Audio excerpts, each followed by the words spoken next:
Hi friends. I am going to share with you how to spot check an ARV in less than 5 minutes. And I'm even doing this from my couch, and so can you. So this is my quick handy dandy cheat sheet that I use to use comparables or comps to spot check an ARV. So this is handy if you are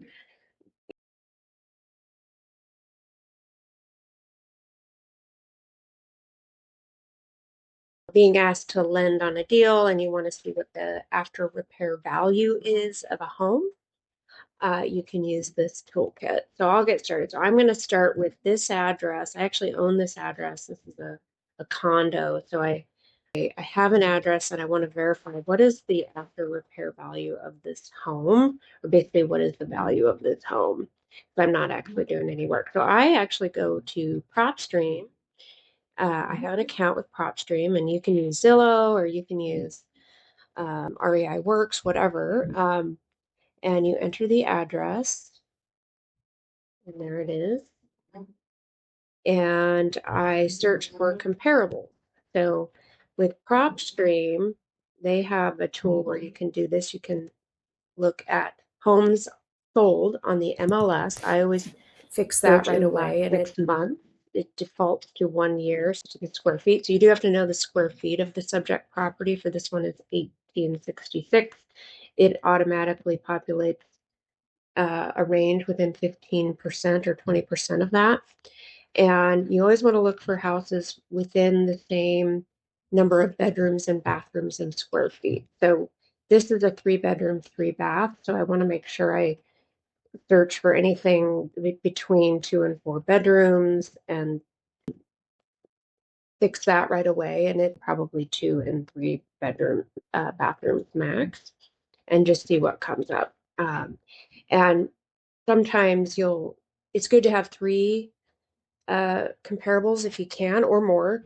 But sometimes you can only get two, and that's okay. So let's start with these two. So PropStream pulled up two comparables, and I always spot check the price per square feet. So I'm targeting kind of a higher end price per square feet. And so if it has a very low price per square feet, then the rest of the comps, you might want to skip that one.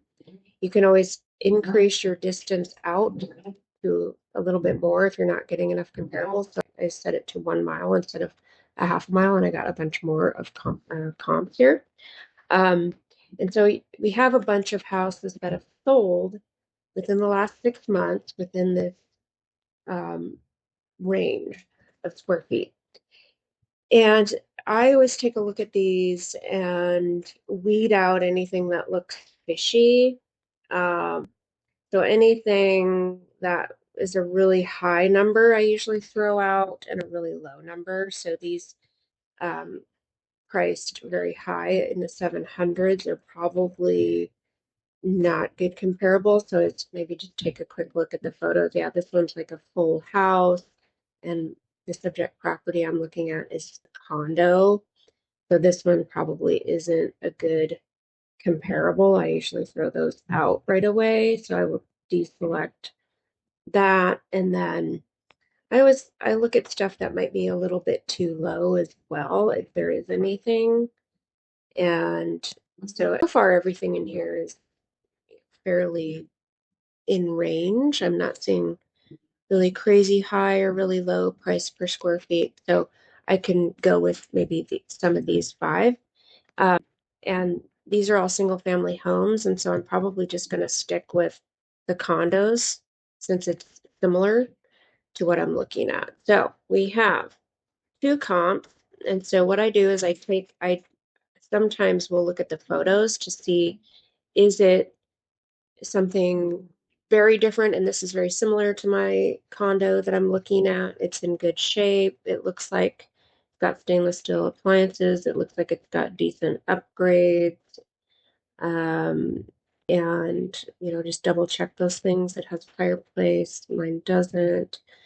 Has nice floors. Mine does as well. It's an end unit. So this is probably a good comp. And then this one is also, it's another condo.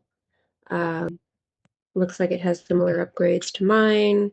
Granite, very nice kitchen, very high end, and very comparable to mine as well. So I'll use these two comps. So I enter in, I have these pre-populated already with some properties. And so I enter the address, I enter the price that it's sold for, I enter the square feet, and then it automatically calculates what is the price per square feet. In the cheat sheet, it'll tell you what is the average sales, average square feet, and average price per square foot, and then it calculates from that the ARV. It says I also have to enter the square feet of my condo, which is a little bit more square feet, so it has a slightly higher ARV at 503.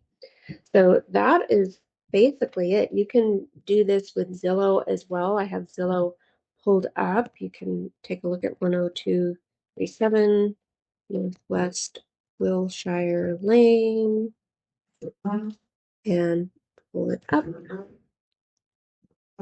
And it has a spot checker here as well.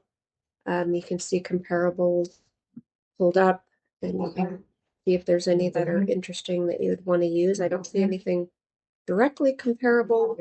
So I think PropStream was a little bit better for this particular scenario. But anyway, that's it. That's calculating the ARV from your couch in 5 minutes. Enjoy.